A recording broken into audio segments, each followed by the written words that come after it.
Good evening, ladies and gentlemen. Welcome to tonight's edition of HR Mentorship Learning Series. Coincidentally, today is exactly our 5th year anniversary. So it's actually a special edition. We started this platform today 5 years ago, and we'll be looking at a very important topic: how to craft your achievements on your CV. How to craft your achievements on your CV. Today, we have one of our industry icons, one of the veterans in the HR space, Faith Akintunde, who is a professional colleague. And I also discovered today is also family, but we'll talk about that some other day. So I know there may still be a few people who, for one reason or the other, may not have had the privilege of meeting Faith. Okay, tonight you will encounter Faith. Let me just say a few things about her. Faith Akintunde is a performance and productivity advisor. She's a senior human resource business professional and the founder of HR Pro Leverage, HRPL. I'm proud to be a member of HRPL too. And she's also the founder of HRPL Academy and Finance Pro Leverage. She is a value-driven HR professional with varied work experience across financial services, oil and gas servicing, and the manufacturing industry, having expertise into end-to-end HR value chain and employee lifecycle. Faith was named a top-rated HR influencer on the most inclusive HR influencer list between 2019 and 2022. In addition to this, she has authored the book 360-Degree Career, a book curated to guide professionals at various stages of their career and journey. You can get this on faithakintunde.com/360book. And she has hosted several seminars and webinars on career development. She is a member of the Exam Development Board with Human Resource Certification Institute, HRCI, United States of America, and a faculty member with the Chartered Institute of Personnel Managers of Nigeria. She is also a mentor at the Tony Elumelu Foundation. Faith has worked with leading fast-moving consumer goods, such as UAC Foods, PZ Cuisines, and Flour Mills of Nigeria, as a human resource professional focusing on partnering with leadership on business and people priorities with purview over employees in hundreds and in thousands. In addition to this, she was once the HR manager at head of HR at Paints and Coatings Manufacturing Nigeria PLC and Meristem Security Limited, respectively. She currently serves as the HR Director, Nigeria, and Developing Middle East Africa at the Kimberly-Clark Corporation. I'm excited, delighted to present on the 5th anniversary of HR Mentorship. Faith Akintunde, you have the floor. Thank you so much, Yemi Adeosun. Thanks for this platform. And congratulations to HR Mentorship. I mean, 5 years is not an easy time. It's not a short time, really. And that shows a lot of strength, commitment, and consistency. So well done. Well done to you. Well done to the team and to all the members of HR Mentorship. And I want to thank you for the opportunity to be here today to share. And of course, thank everyone that has joined today, and hopefully thereafter would listen to the replay of this session. All right, I'll just jump straight to what we have for today. And I'd like to request that if you have questions, you can put them in the chat room. They would be taken thereafter. I'll take those questions after the session. I prefer to run through the presentations and then we would go to question and answer. So if you do have questions, you can note it down so that you don't forget to ask those questions. All right. So today we're going to be talking about how to craft your achievements on your CV. Very interesting topic. I like it because it's quite practical. I'm just going to be showing you practical approaches to how to do this, right? And on the outline, we'll just run through, I would introduce you to the topic. We'll talk about how to prioritize achievement over responsibilities on your CV, then the what and the so what, the formula of the achievement, right? Or how to craft your achievement. Then we'll talk about time frame, scales, and results, and on onto a sample list of achievement that you can actually leverage for your resume. Okay, right onto it. Fact is that there is no one size all, there's no one size fits all CV. I've heard recruiters talk about you have different CV for different type of job, different CV for different clients. It's actually true. And you do not need to have just one type of CV that will fit into all situations. And at the same time, there is no one CV somewhere that if you don't have that particular type of template, it's not going to work for you, right? Your CV can work depending on how you have structured it, right? Now, if you know the kind of achievements you should put on your CV and how to craft your achievements, it is actually one key that you need to make your CV stand out, because you will see different types, different templates, different forms of CV. What really makes your CV stand out beyond the structure, right? The periphery, the appearance, beyond that, it is your achievement. And I'm happy that you're here to listen to how this is being done. Third bit of this introduction is to say that for you to get ahead of competition, you should talk about your achievement and your greatest accomplishment. There are lots and lots of achievements. Someone would say that, though it sounds like a joke, but living in Nigeria, right, and surviving is an achievement on its own, it's an accomplishment. Being able to go to work and come back is an accomplishment. It's interesting, but those are not the type of achievements we're looking at. We're looking into very concrete and solid types of achievement that you should highlight on your CV. So what are achievements, right? They are things that you created. Like I love to say, if you have not laid your hands upon it, you cannot claim it as an experience. If you haven't done it, if you have not been part of it, you cannot claim it as an achievement. So achievements are things that you've built, things you've designed, or things you sold, things you initiated, right? If you came up with an idea that worked, is an achievement, right? It may be similar to responsibilities. In my experience, I've looked at thousands and thousands of CVs in my total years of experience, and I've seen all kinds of CVs. I still get people send CV to me to say, oh, help me have a look and all, even though I really wish I have time to do that now. But what I've seen that is common on most of the CVs is people highlighting their responsibilities, which means you find someone copy their job description and they paste it on their CV as responsibilities. And as a recruiter, you are expected to see that and hire them because of that. If I have to go through 1,000 CVs and all I see are job descriptions, and I only find maybe 3 or 4 that highlighted their achievement, it will easily stand out. And of course, I'll prioritize those profiles, those CVs, over the CVs with the list of job descriptions, right? An achievement consists of 3 major components.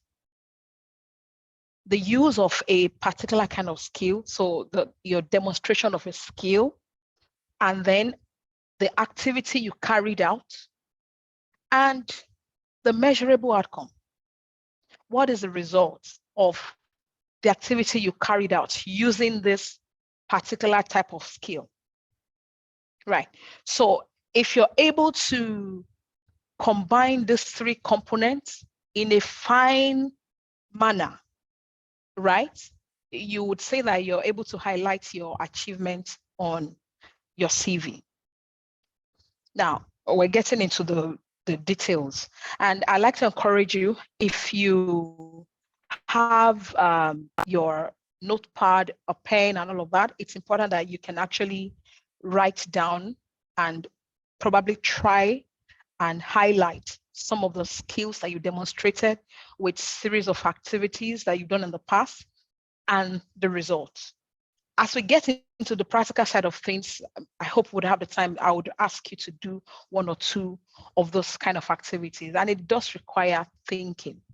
I'll share thereafter. All right, so here is it. You want to talk about what and so what, right? Oh, I did this and this and this. So what? What is the outcome? That's a simple formula for crafting your achievement. You want to talk about what you did and then what came about, what happened after you've done this, right? So when you write your achievement in that particular section of your CV where your achievement should be highlighted, and I'll quickly tell you, on your CV, you have your name, your address, and all of that, and then the summary of your profile, right? And then you're highlighting your experience depending on what stage of your career you are in.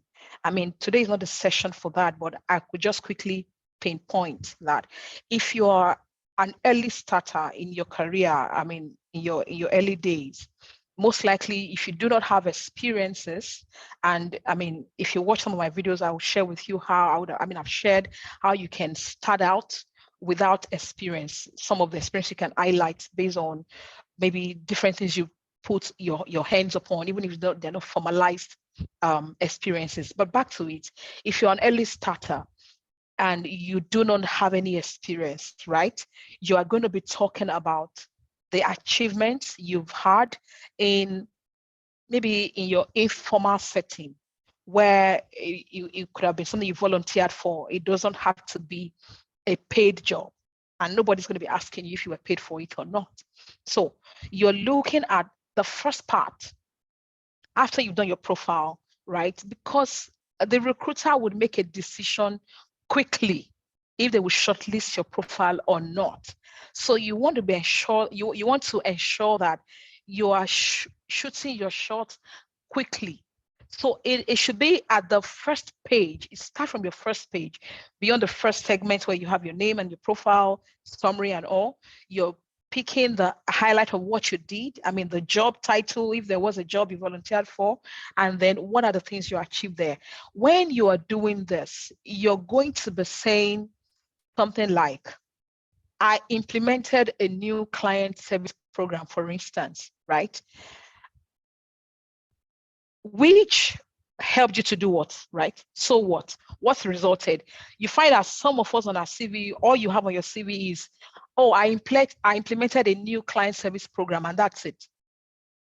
You're likely on this call or you're listening to this right now. You will see it on your CV that what you wrote is just something you did. You can say it's an achievement, yes, it is, but it is more impactful when you're able to then tell us what the outcome of what you did is. So you did it, you implemented it, you championed the program, it was your idea. Great, an achievement, yeah. But what then happened? So the so what is then has to be a quantifiable result. So you're saying something like, I developed and implemented, if you did it alone, and most likely you didn't do it alone, and you want to show the recruiter that you're a team player. So you want to either say that you led a team, right, to develop and implement client service program, which expanded, right, a small to medium client base. So probably you had your client base at 10% of the market, right? And then you're now at, let's say, 35% of the market. That's a huge one when we talk about market share. So that is not likely to be something you can put on your CV. If you're saying you built a market share from 10% to 35%, that's huge. And I'll quickly call it out here. As much as you want to impress the recruiter, do not overblow your achievements. Do not exaggerate. It's very important. So there are ways that you can craft it that it makes it look powerful. So for example, you did this client service program and you improved your client base. The the company is a small company, let's say it's a one-man business or a medium-scale organization, and your client base was just about 10, and you moved from 10, right, to 20. That looks like, oh, it was just 5, right? Sorry, 10 to 20, that's 20, that's 10, right? If you report that achievement as, I implemented this new client service program that increased our client base from 10 to 20, is the truth.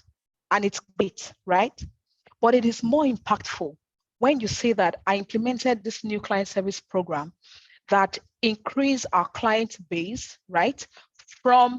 That increased our client base by 100%, or to say that doubled our client base. It sounds more impactful, and you are not lying, right? It's more, it looks bigger in that sense than when you say, oh, I just added 10 clients, because on that CV you cannot tell the size of the client, the size of the value, or the value that the client is doing. But you can also thereafter, after that line, highlight the next line to say that, oh, you onboarded 10 clients, bringing in volume of up to a value of up to $10 million. Of course, it has to be true. If it's not true, please don't put it on your CV. So there are those sciences of crafting it such that it looks much more impactful than just putting, I implemented a new client service program. And of course, you could have stayed at just that first line, but it can be more impactful if you're able to tell us the measurable outcome. I hope that helps you in upgrading and updating your CV. Now, there is that important part of a time frame, the scale and the results. And it's important I deep dive on this one, because I've looked at some CVs, and we've actually been on an interview table where someone, we're looking at the CV, and the CV was reporting a major achievement they did, and they did not put the time frame when that happened. And I mean, you know us HR people, we're very interesting. Right on that interview place, a chat was written to someone that works in the organization, someone that led that team, right? And what they said, oh, you need to ask this person when, during what period, because I don't know them. You see, so that sort of brought a bit of gray area, right, on that profile, on that CV. If you're able to put the time frame, it would be easy to actually verify if they want to verify. And if they choose not to, it gives it a bit of credence, right?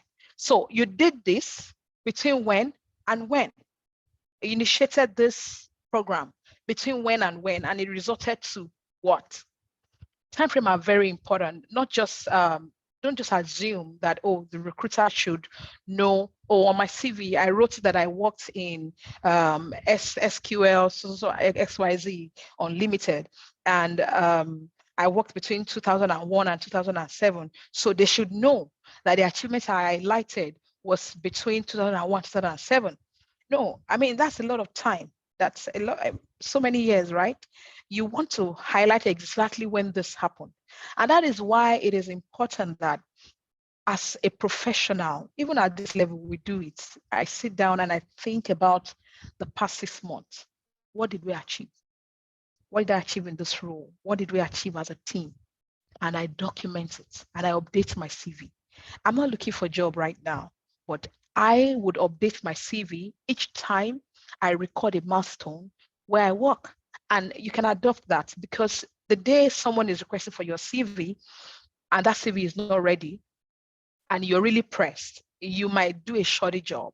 And that's why you should, on an ongoing basis, right, record every milestone or every achievement that you have made or that you have on your job. That being said, we spoke about time frame, the scale. How many people did you work with? How many people or how many clients did you bring on board? Right. What's the size of the budget that you were managing, for example. So for instance, marketing professionals, when you want to say, oh, you managed a marketing budget of so and so, a lot of times we measure you by the size of the budget you're handling, how you maximized it, and what value you brought on board using that marketing budget, for instance. It comes in different ways. For HR professionals, I'd be asking how many people you managed as a team and how many people you were supporting from the organizational side of things, you see. So number is very important. It will show scale. It will show the extent, the extent of the impact. Someone that was managing a client base of 1,000, you cannot compare to someone managing 10,000. So numbers are very key. And then we talk about the result. You should include results that actually followed whatever you did. It's very important. Talk about, some of us HR, you say it's difficult to highlight particular things you did because you're supporting people. There's a lot of initiative that you can actually bring forward, and you can tell how it impacted people, right from talking about well-being budgets, right? How you managed it and how did it improve the well-being of people. You can measure from how many sick leave you were having or you were managing this particular year and how that dropped because of how you have effectively deployed your well-being budget. That's just an example, right? So there's so many ways that you can intelligently craft your achievement based on the day-to-day things that you have done. And someone out there might be asking, oh, how do I work every day, I do stuff every day. How do I highlight the time commitment? Sincerely, achievement is not about the time commitment, right? It is more about the impact. We're measuring the results. So whatever you are doing in terms of the service you are offering to your organization today, if it is not impacting the organization, either by increasing the bottom line or reducing the costs of the business. Yeah, because you say, oh, we're people, right? I'm a people person, I'm managing people, and it's not measurable. No, you're managing people, but if you're able to deploy learning interventions, right, that improve the competency of your people, it can increase the time that they use to complete a particular task. And that also buys time back for the organization. Every day of work comes at a cost to the organization.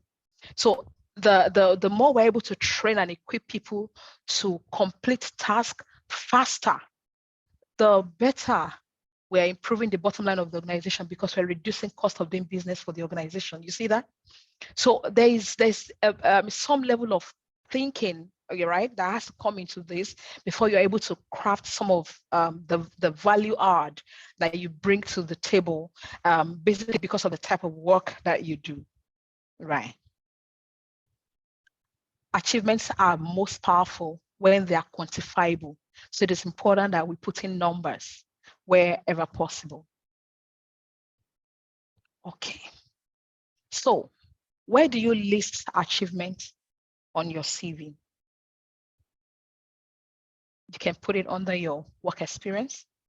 Like I said, work experience based on the organization where you work. On your resume summary, that first part where you summarize your resume, and if you do not have a summary on your CV, I think you should make an attempt to put one, because I've seen CVs that you just take us straight into the hallway. There is no ante, right? The ante, is your summary, your resume summary, where you're able to tell the recruiter a summary of your years of work, right? He or she would not have to go into details of all the places where you have worked, especially if you're a nomad and you have moved a lot of times, right? Your summary will help the recruiter to quickly have a glimpse of who you are and what you've done in the past. Now, there's also a part where you can put projects. Some of us have that on your CV, some have it on your LinkedIn profile. You can list your achievement there as well. If you were part of a project, do not just list the project. Oh, I was part of, Project Gamma 2022, right? And nothing much, or it was about this and that. On that project, you can highlight what your achievements were. Places where you volunteered, you can write your volunteering experience and put your achievement there, rather than just a summary of what the volunteering organization is about, which is very important. But the other part is, what did you achieve while you were volunteering for such an organization? Okay. So here are samples of achievement list, things that how you can couch your achievements. I'm tempted to read it out to you, but I would just slowly take maybe one and then skip the other and then move to the next, right? So talk about someone that is an HR professional, and this person can say that, oh, they manage the strategic people development initiative at the Southwest Station, which improved people satisfaction ratings from 58% to 82%. Now, this is very important. Don't go and copy this and paste on your CV. If you do not know the story, if you don't have a story behind the achievements, that's very important. I tell you a short one. I was on this interview panel and we had applicants coming for the interview. And this person came in. I won't tell you the title of the role, but this person came in and we interviewed, we looked at the CV. And thereafter, the second person came in and we found out that that CV was a replica of the person we just interviewed, who then happens to be the supervisor of this guy where they worked. You see why it's not great to copy and paste. This guy copied and pasted the CV of his supervisor, and he could say, yes, I should be able to do that because really, I was doing most of the work. And that's the truth. A lot of times you find the associates being the ones doing the job, and the supervisor would lay claim on the achievement or the experience. It's okay, it happens, and it's a reality in the corporate space. But you have to be able to couch your own achievements in an organic way, in a unique way, that it is not plagiarized and it doesn't reflect that you plagiarized, right? So do not copy every and anything that you find online or you find around, all because it sounds very cool and cute and impactful. If you want to copy the structure, yes, you can, but you have to tell your own story. Now, for instance, this HR person who is managing the strategic people development agenda, right? And they arrived at a people satisfaction rating of 82% from 58. That's a great thing. But I hope they were actually carrying out a people satisfaction survey. Because if you didn't have a people satisfaction survey that existed, there is no way you want to measure from where you were and where you are. And it's important that you do not just curate things from your imagination. You know, our imaginations are very strong. And I mean, I love us. We do it so well. But please, let what is on your CV be a practical reflection of your experience, what you have laid your hands on, what you have interacted with, and what you have held. All right. So I would move quickly. This is someone that probably is into operations, right? And this person said, oh, I mean, you can easily say that I initiated and introduced the use of a company-wide accounting tool. Now, this is the back end. This person is probably in tech, or the person is in accounting, or the person is in IT, depending on what structure they have in that organization. And this tool reduced transaction processing time by 30% and improved interdepartmental collaboration. Right. So you can see this is what they did. They introduced a tool, but what happened? The tool helped to reduce transaction processing time. How? And by what scale? By 30%. What else happened? It resulted in improved interdepartmental collaboration. So sometimes one initiative, one action can result into more than one result. I mean, one outcome, right? So it's important that you should be able to craft it such that you're able to glean everything, right, out of that singular activity. And like I said, it's important that you do not exaggerate. This is another sample of achievement. Over the past 5 years, successfully completed 6 projects from start to finish, generating a total of $600,000 in revenue.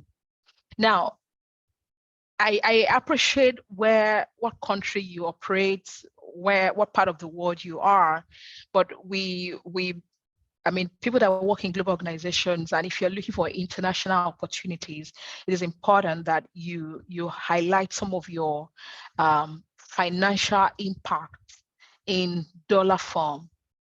Why? Because virtually everyone understands the dollar language. So rather than say, oh, so and so Kenya shillings or so and so naira, right? You can just dollarize it. That helps communicate better depending on the audience you're targeting. Now, you do not know where your CV will land, so you can actually upgrade your CV to reflect the international language, and that could help you attract the right recruiter. Right, this person is probably maybe in project management or even could be in sales. These days, we have told professionals that you can actually projectize your work, whether you're an HR person, you're in accounting, you're an investment banker, whoever you are, you could be part of projects. But this actually looks like someone whose job is project, right? Because if you as an HR professional, you are highlighting that you completed 6 projects. I don't know in what space of time, scale of time is important. I can say 5 years. In 5 years, great. So that means maybe an average of 1 project per year, great.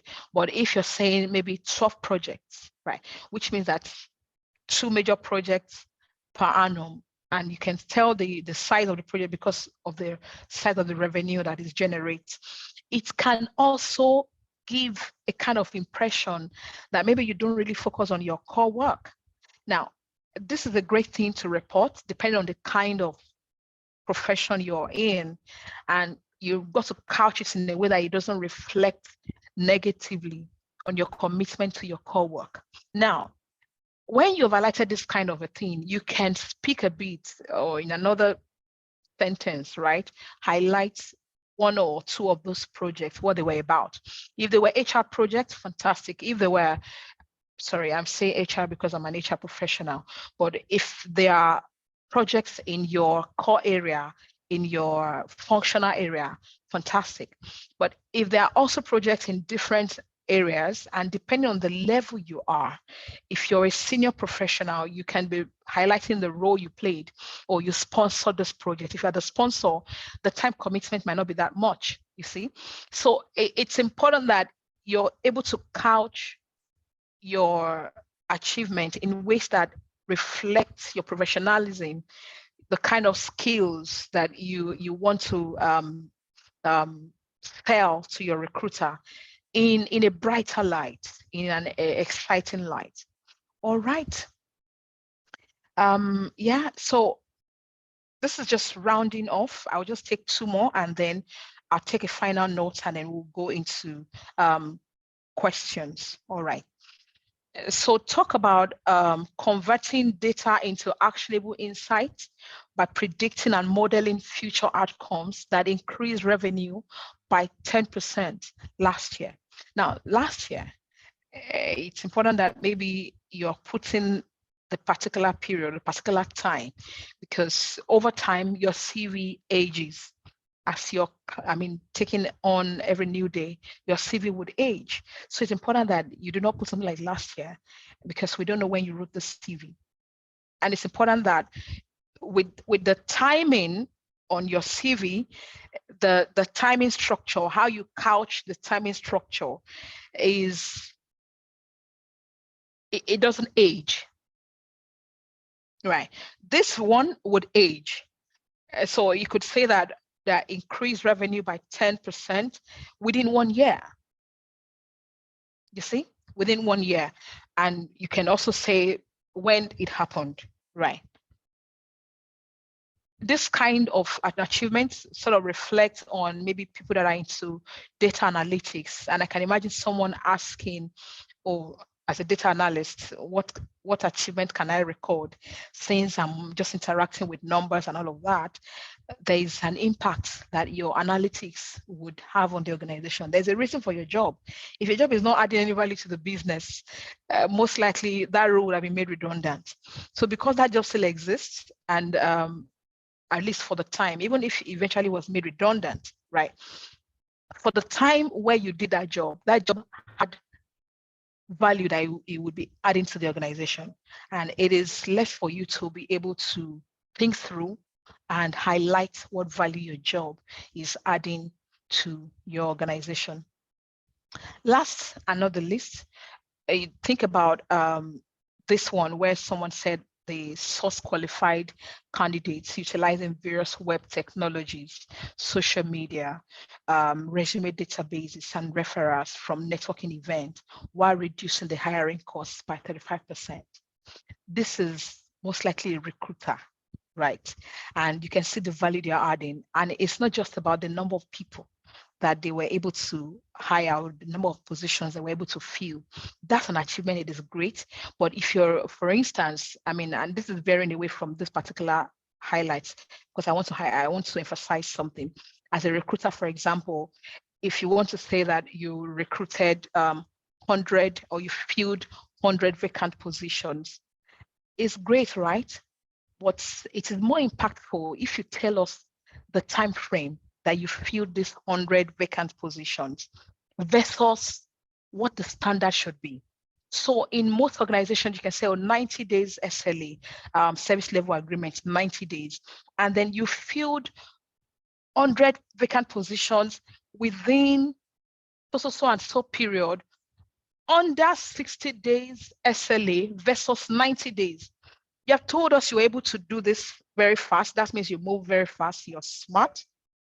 Secondly, you are also able to tell us the number that you are able to achieve within a certain time. Not just that, right? You have further reduced the time commitment, right, to filling a position, and therefore improve productivity for the organization. Imagine so much that you're doing for this company and you're not highlighting it on your CV. You're only just saying you're a recruiter, for example. You see? So there's so much value in the work we do if we're able to sit down, couch it, and reflect it on our CV, and it would make us, make our profile sell better and faster, especially if we're looking to move roles, either within the organization or outside the organization. Okay, so on a final note, some of the things I've shared with you, like Yemi shared earlier on my 360-degree career. You can find it on the link that he called out at the introduction. You could play it back and go to that, go to the initial introduction. You will find the description of the link. And I'm sure you'll find that link in the description of the replay video thereafter. So I want to say thank you. Thank you, Yemi, for this opportunity. And I'm happy to take questions right now. All right, so let me just get onto the screen of the questions.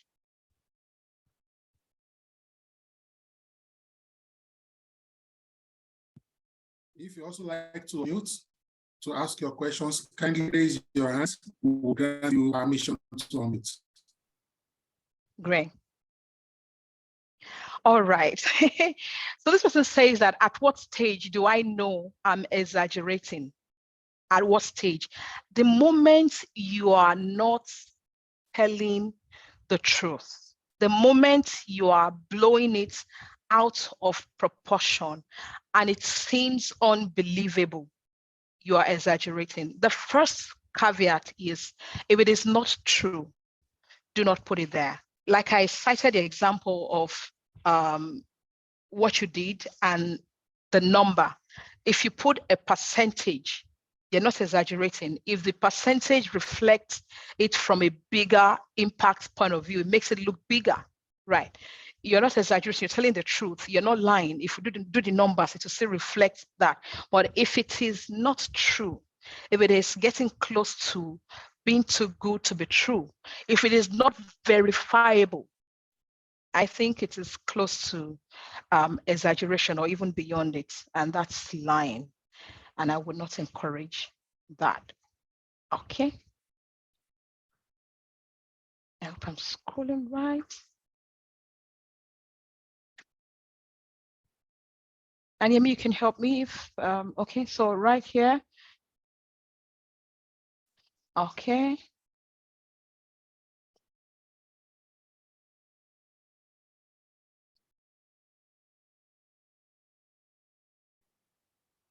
If you want to ask Okay, your that's question, taken. raise your hands. I'll drop a link to our book on the comment section in the next few seconds or minutes. Thank you.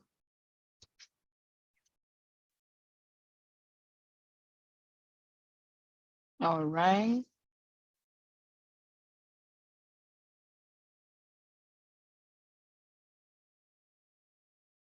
Okay.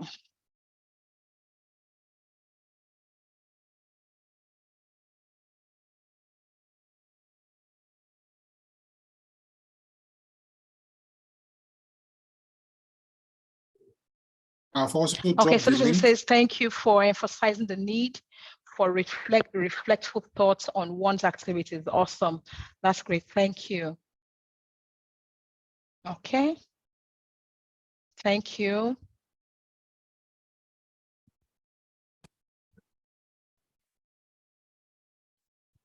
All right, question. Can I put activities outside my career as part of my achievement? Awesome. Yes. Yes, you can, because this is about you.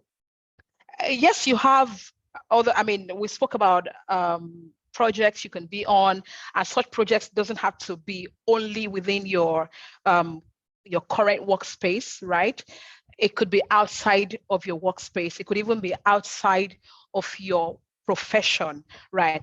But then make sure that that achievement is reflecting on your person, your profile positively, that it would impress the recruiter to, of course, shortlist your CV and invite you for an interview. There are activities that might not be relevant to the kind of position you're looking for. You want to be careful not to put in all of those activities on your CV. And that's why we said you can actually have CVs that are couched for different purposes. You can actually have that. So for example, you have a CV that wants to reflect your leadership capability. You want to reflect volunteering activities around what you've done, maybe to lead an initiative or to lead a team. And it may have to be within your organization or outside your employer's organization. Yes, you can put activities outside your career as part of your achievement, but just be careful that it's not veering away from your core experience. Okay?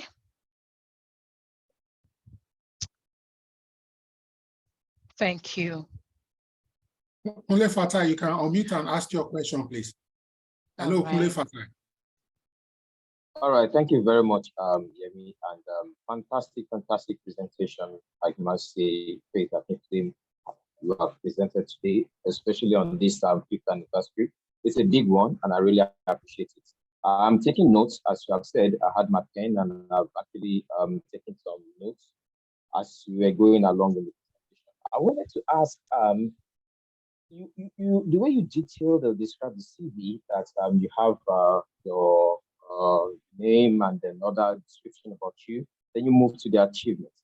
Now, when we put responsibilities and job duties on our CV, how detailed should it be? Knowing fully well that you would have put your achievements there, need you now be really detailed? Because some job descriptions are actually very, very lengthy, right? And they just populate it as you find like 3-4 pages of job description, and duties are just overflowing there. So how lengthy or how much of your job responsibilities should you put on your CV? Thank you very much, Peter. Thank you. Thank you so much. And a great question. I appreciate that question. One thing is important, that your job description is not the same as what is expected to be on your CV. A lot of people just start out with job description because maybe you do not know how to highlight your achievement, or you think you do not have enough achievement. Earlier in my career, and I think even till now, I have a sample of my CV on the book in case you're interested to have a look. I usually would put achievements amid various responsibilities. So that segment is a combination of both my achievement and responsibilities. But here I learn to prioritize. I can't put everything on my CV. I can't. So I'm going to put the most impactful achievement and most impactful responsibilities. And over time, the responsibilities will continue to drop as you continue to have more and more achievement. I tell you, the more years you put in the work and the more consciousness that you begin to have of having achievements on your CV, the more you will realize that you've done so much, right? And over time, those achievements would overtake responsibilities. The recruiters find achievement more interesting to read versus responsibilities. So I would ask you to prioritize achievement over responsibilities. But in case you want to bulk it up, the way we like to bulk up a CV, right? You can prioritize your achievement first and then add a few responsibilities. And truth be told, some responsibilities would tell some stories about the scope and the size of what you do, right? So you can have a combination of that on your CV. I hope that answers it. All right, so there's a question here. It says, do I have to edit my CV, I suppose, for every role I am applying for? It depends. I've listened to a series of podcasts, I've heard write-ups and all of that on curating different CVs for different jobs. Those are different schools of thoughts, and I appreciate that. I love it. Faith Akintunde, I do not have different CVs for different jobs, right? Why? Because I'm already in my space. I understand where my work is. I'm an HR professional, and that's what I'll continue to look for, and I'll continue to go in that path. But some of us have different skills, different experiences, and we want to change markets. We want to operate in different markets and all of that. So I have a very close friend, a good person, right? Great person, professional, that they change job and pivots. 3 or 4 times they have changed jobs, they've pivoted. So you've got to learn how to tell your own story in a way that would help you attract that job. And you can have different CVs for different types of job you're applying for. And I tell you, the world is changing. So don't follow Faith Akintunde. Oh, she has only one CV, so I'm going to have only one CV. Please, you can have different CVs for different kind of roles you're looking for. But because you are this one and the same person, it's important that you are consistent across board, the story you're telling about your brand, about your person. So for instance, you're looking for an international remote job, and the work you have done most of your career is you report in person. So you have never had to facilitate sessions or join global meetings at midnight with time zone and all of that, and you do not have time zone awareness, you've got to be able to show us in some way, right? And because before I started taking global jobs or working in global organizations, I've had to volunteer for global organizations so that I can experience time zone issues, talk about working remotely and all of that, even though they were volunteering activities. But I could tell the story of my remote work based on that. In fact, the current job I do, if I recall my interview, the question they asked me about time zone, the answer I gave them was based on a volunteer role that I've taken. You see? So every experience we gather, they have a role they play.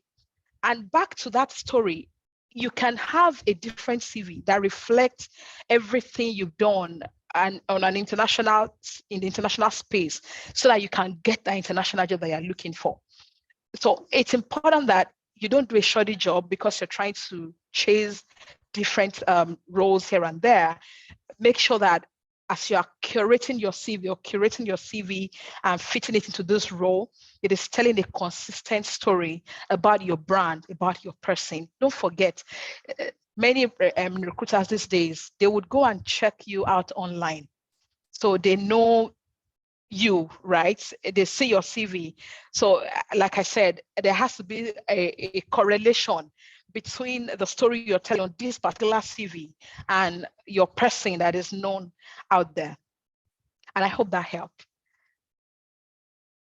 Fayomi Maru Borunke has been up for a while. Okay. I hope you are So not paying you. I'll bet virtual paid. Fayomi, you can ask your questions, please. Thank you. Hello, Fayomi. Hello, good evening, everyone. Good evening. Okay. First and foremost, I would like to say congratulations on the 5th anniversary of the HR Mentorship Group. And my question, I was actually typing the question, but I think I can just now all my professional years, I've practiced law. I've not worked in any corporate organization. All I've done legal practice, and I have had to do so many things relating to employment law, contracts, and all of that. Now I am trying to transition into HR. How do I now couch my CV to reflect some of the things that I've done relating to HR to clinch an HR related job in an organization? So that's my question. Thank you. Thanks for your question. And it's a powerful question because it's going to require some form of, would I call it thesis, right? Now, that's just on a lighter note. One thing that I've highlighted over the course of this conversation is the importance of being able to sit and have a thinking through a thought process, right? How does the things you have done in the past, how does it relate to the problem that HR professionals solve? And when you say into HR, HR is a broad field. Are you going into HR as a generalist? Are you going into HR as a specialist?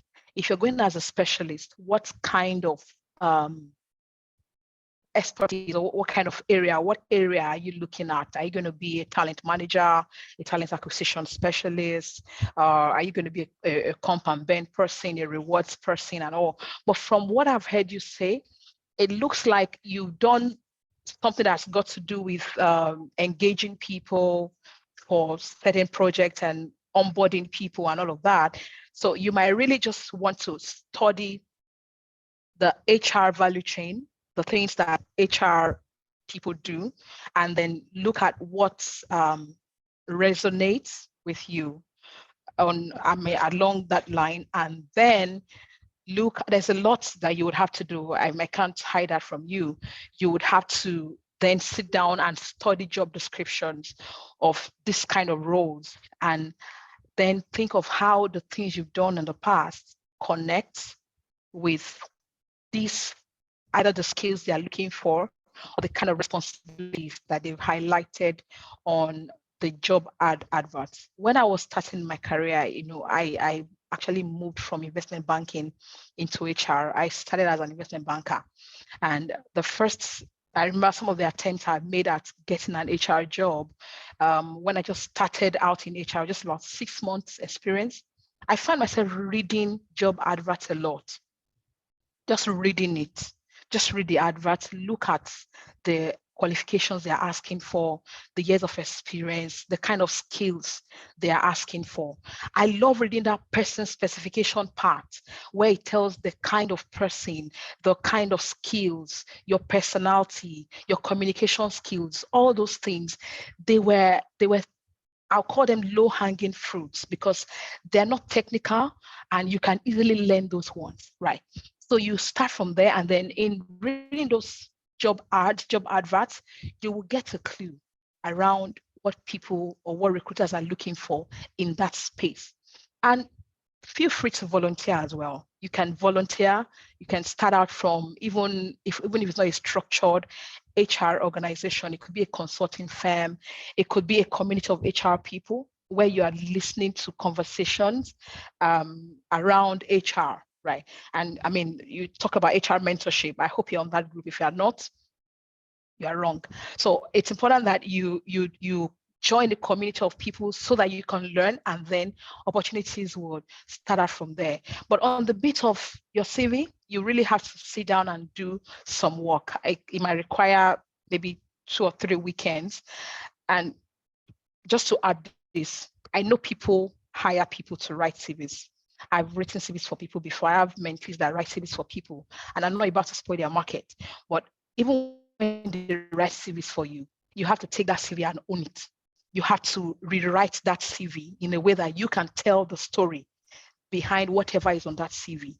So even if you're going to get someone to help you, you really, really have to do the work of putting the content together. I hope that helps. Thank you. If I may just wade in just to support, my mom is a lawyer, my middle younger sister is a lawyer, so I have some family affinity with lawyers. So let me just help with respect to some of the HR value chain that may speak to you as a lawyer, also based on what you said earlier. So you have done things around contracting, okay? Now, there are a lot of intersection and similarities between HR and law. For example, HR is hinged heavily on policy processes. Lawyers, that's your forte, policies. HR, irrespective of the country, is hinged on labor law, ILO, International Labor Organization. You understand that end to end. So you can bring that to the table, policy drafting, policy formulation, contract execution, implementation. But let me quickly also add this.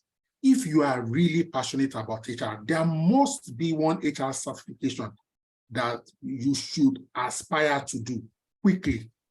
They are not as difficult, either local or foreign or combination of the two. Just to give some credence to your desire and to your aspiration. You may also want to add that to it. Thank you, Faith, for allowing me waiting. Thank you. Thank you, Yemi. That was very helpful, very, very helpful. And I appreciate it. Thank you. Okay, so this person says, for someone that just switched career, how best can I sell myself to recruiters through my CV? You just switched career. I do not know from where to where.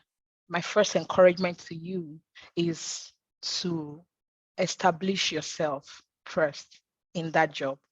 And I wouldn't encourage you to start looking for jobs right now. It might not be a great organization. There might be a lot of reasons why you're looking for jobs and all of that. But I think you should establish yourself in this career. You have just switched, which is a positive thing. You have been able to achieve your aspiration of switching. Fantastic. Give it time. when you give it time, it means that while you're on that job, you're able to do much, you're able to record achievement, then your achievement can then sell you. A quick story. I still have this person as a mentee. And when I hired her, she was not an HR person. I hired her as an admin person, and she just loved HR. She just wanted to do HR. And I kept on saying, see, the best way for you to do HR is to just do the work. We're here together. You're already working with HR. You're an admin person. Fantastic. But I'm going to be giving you opportunities to do some HR work. If you do it well, it would help you. And then you can then tell the story of the work you do. So I see her supporting when it comes to recruitment, putting CVs together, setting up interviews. Sounds like admin, right? But sometimes she then sits in those interviews. She listens to the questions we're asking, and on and on. She didn't switch into HR while I was in that organization. But I tell you, she has now switched to HR, and that's just about 2.5 years, right? And that's to say the switch is fantastic, but the experience is more important. What you lay your hands upon is more important. So I'd request you give it, I want to say you're a fast learner, you're smart, you're a talent, give it 1 year. Establish yourself in this role. Then the things you have achieved in this role, as a starter you are, as a talent, it will sell you if you're able to couch it properly and put it on your CV. They'll be looking for you. That's my promise. I see 2 Okay. questions around volunteering. One says from Gloria Odia, for someone who works a 9 to 5, how do I do volunteer jobs to align with HR? Then another person says, that's Fumilayo Laniyon. Please, how does one go about volunteering? Okay. Let me start from the 9 to 5. 9 to 5 is 8 hours of 24, and then we'll sleep 24. If you live in Lagos, you can spend half of those remaining 8 hours in traffic, right? So you tell me, oh, what's remaining? There's no time. There will be virtual platforms that you can actually volunteer on. There would be groups like, HR mentorship groups, for example. There will be groups that speak to what you're passionate about that you can volunteer in. If you're a Christian, your church, there are lots and lots of opportunities for you to volunteer in your church. If you're a Muslim, in your mosque, there is a need. There will surely be a need somewhere.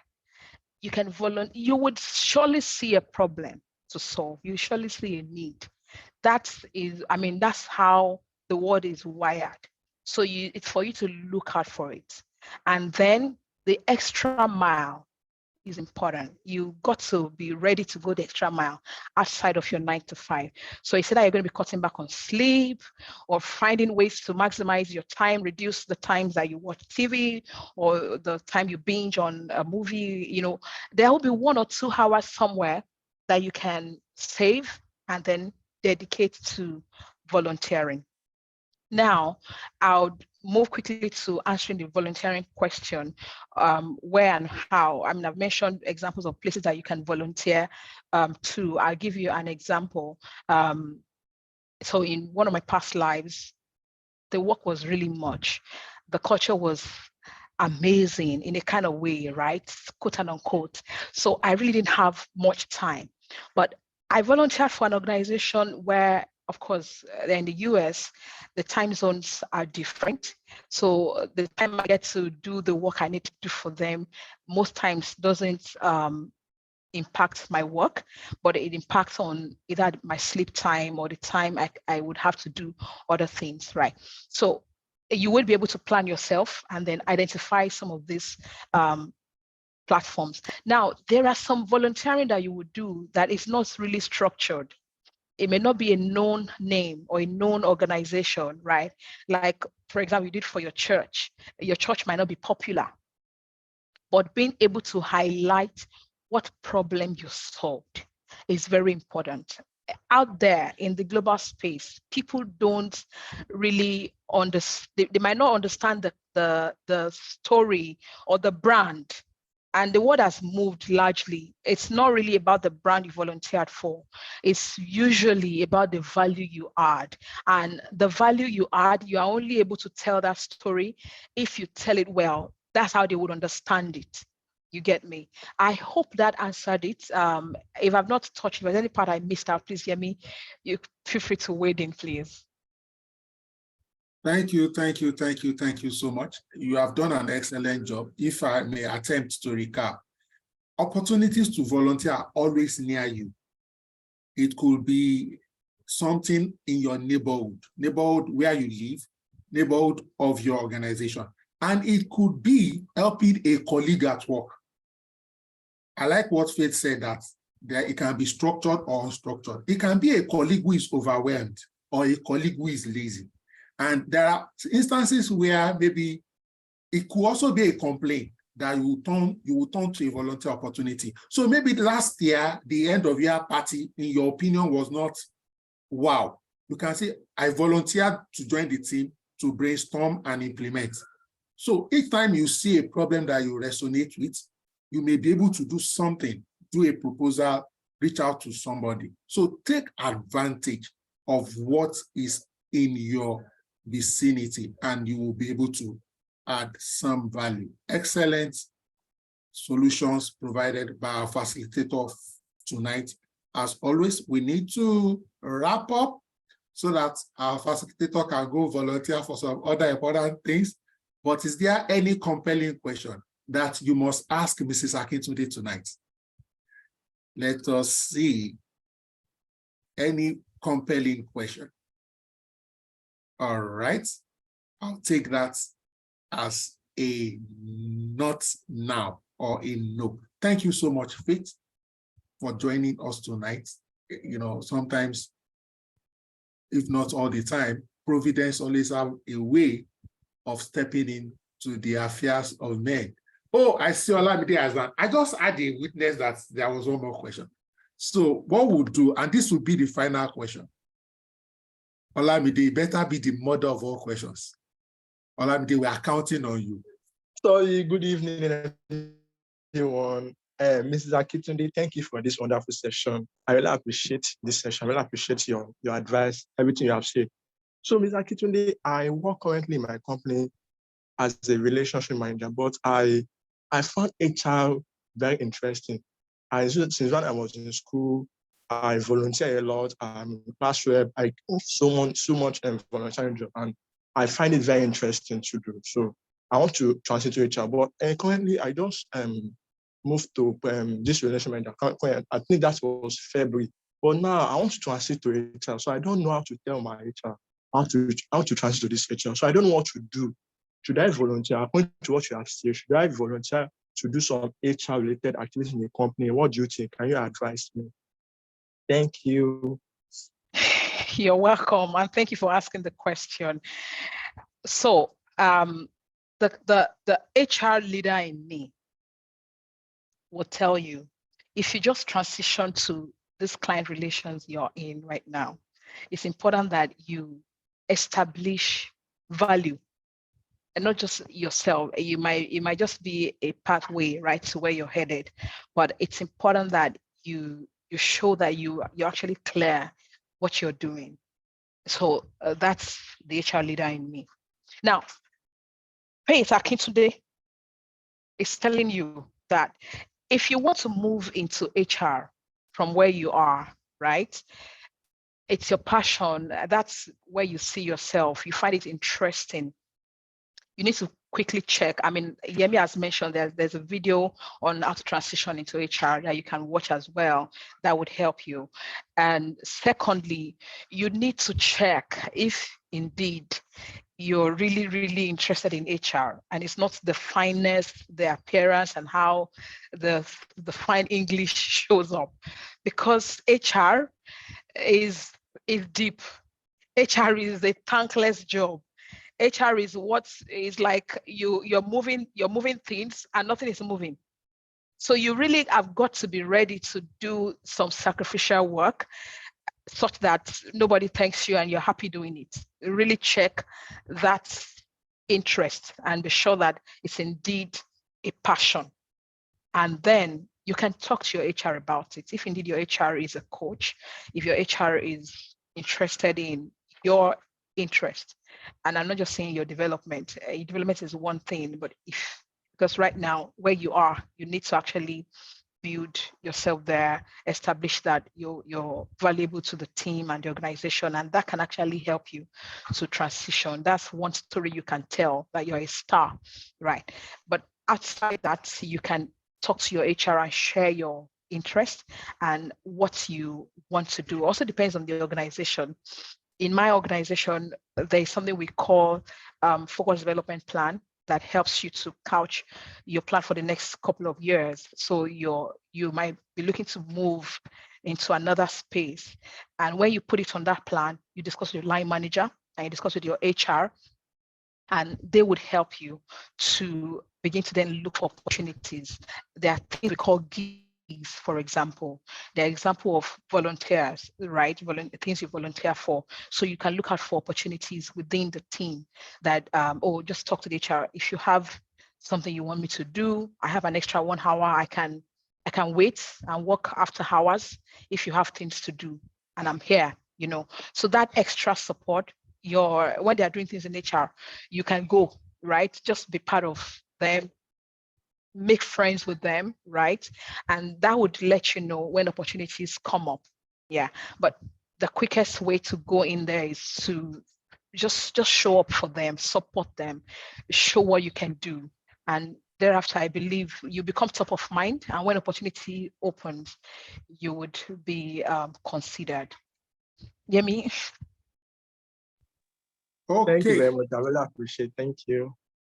I think we'll take the very last. Okay. Two more. Oh, let me see. I have 5 more minutes. Okay, so we'll start with Abiodun Oladimeji. Please make sure you don't duplicate a question and make sure your question is cumulative. Abiodun Oladimeji, please. All right, let's quickly go to Abdul Malik while Abiodun is booting. Abdul Malik. Hello. Hello, good evening. I'm here, sir. Yeah, good evening, sir. Hello. Please proceed with the question. Okay, ma'am. Please, my question is, I would love to know when is the appropriate time for somebody transitioning from an admin to an HR. When is the expected time for the person to be a strategic HR or an HR business partner? Something more strategic. When is the appropriate time to take up that kind of a responsibility? So is this moving from HR admin to a strategic HR role, or moving from admin? Okay, so I started with a company working as an admin officer, and thereafter I volunteer working with the HR. I help them out with things, and later I got to know that, okay, I could do my certification and come into HR properly. So I transited from being an officer, an admin officer, to HR. But I noticed many of the things I love to do sometimes is not part of my job description. And I've gone through so many, like this HR mentoring group, we've had a lot of strategic HR things that I could practice, or I could show them that, okay, I have this too. But many of the times they'll tell me, no, don't worry, your own is just to do this, your own is just to do that. So I'm looking at it. Is there a proper time to display being strategic? Okay, thanks for that question. And I love the context you shared it. Thank you. Sometimes, so first of all, there is no hard and fast rule about when you move from being an operational person to being strategic. And in my personal school of thought, being operational and strategic go hand in hand. You've got to be hands-on. In the world we're going right now, that we're in right now, even if you're strategic, you also have got to be hands-on. So you need a balance of all of that. So back to that, there's no timeline right? But how you know if you're ready for being strategic or taking strategic responsibility is being able to evolve into it over time. You give it time, and gradually there is no day you're going to wake up and you say, now I'm strategic HR. No, I don't think there's going to be a day as such. Because even at Okay. the level some of us operate, right, we're still very practical, still operational, and still strategic. Now, I'll tell you, being strategic it's first of all about the thought process, the way you handle the big picture, the how, right? Being able to tell the story of the why, the how, and then it translates into what are we then going to do, right? So I want you to be careful and for you to tread carefully in this bit of, oh, I want to transition, right? Now, in this particular context you have shared, I think that there are suggestive ways that you, when a project is ongoing, you're part of a meeting, or even if you are not invited to that meeting, someone that attended, a coffee chat, you're at the canteen, you're talking, oh, that's that project. How is it going? I'm just interested to know the progress. What are you guys doing about this? What are you guys doing about that? Have you thought about this? You know, the kind of questions you're asking will first reflect your interest and also show if they have not thought about it. Over time, you will begin to be a go-to person that, oh, and she mentioned this thing, oh, and we could have done it this way, or let's try this idea she brought up. You don't have to be in that room for those ideas to actually pass through to the room and then they would execute. So I don't think you need to wait for the office before you can add value. And that means you're conscious of the things that are happening in the organization. You are thinking about it. And I tell you, the way the world of work is, we do 9 to 5. It is getting things done. We hardly have time to think. But it's important that you create time to think about some of those things that are the extra. They're not part of your normal day-to-day job. It is that thinking where you will get the ideas and then you will pass it through to some of the people that are currently on the job. A lot of insights that you can share either with the boss or project lead or a team member can move that project fast or faster. And you may not be rewarded with a new position or a new office, but I have seen it time and time again that providence does not owe. So when you sow your seeds, you will reap it. A quick story. I know we were really, we've spent a lot of time. When I transitioned from investment banking into HR, it was not planned. And I was not looking for HR job, right? I was a contract staff. But the opportunity opened and I read about HR overnight and I went for the interview. But my leadership were just going to use me for a stopgap. That was intention. That was a business plan. I was to go back into my stockbroking work and continue from there. I was to be trading stocks. I now did this work so well. I now found my passion. The business said, you cannot continue to do this HR. You would need to come back to investment banking, do your stock trading and all of that. My sister, the job I got was not in the organization. I got an HR job outside the organization. It was a befitting job, but I'd sown my seed. I'd worked extra, not just about the extra. I owned that job, even though I did that job as a contract staff. You see, so there is the bit of you doing the work, whether you had the office or not. And as I told you, a contract staff working in the job of an HR manager, being paid as a contract staff, but it didn't matter. It was more about the job and we were doing it. But Providence never owed. Providence didn't owe me. I can't say that God owed me for the effort I put in there. So just hang in there, keep putting it in, go the extra mile, do the work, learn and deploy. The opportunity will open up either where you are or elsewhere. Thank you very much. I hope that Thank helps. you. Thank you so much. We are pressed for time and we absolutely need to wrap up. Now, I'm not speaking by faith now, in quotes. Faith Akintunde will be coming back. Well, I'm speaking by faith because it's the hope of things, you know, the assurance of things. We have it in black and white. We have a contract, social contract anyway. She will be coming very soon and she'll be teaching us around our personal finances. Please check Faith Akintunde on YouTube. Subscribe to our channel tonight. I have subscribed. I subscribed before today. So Thank you know, you. if I subscribe to something, you Answer this question. Just one. our collective interest.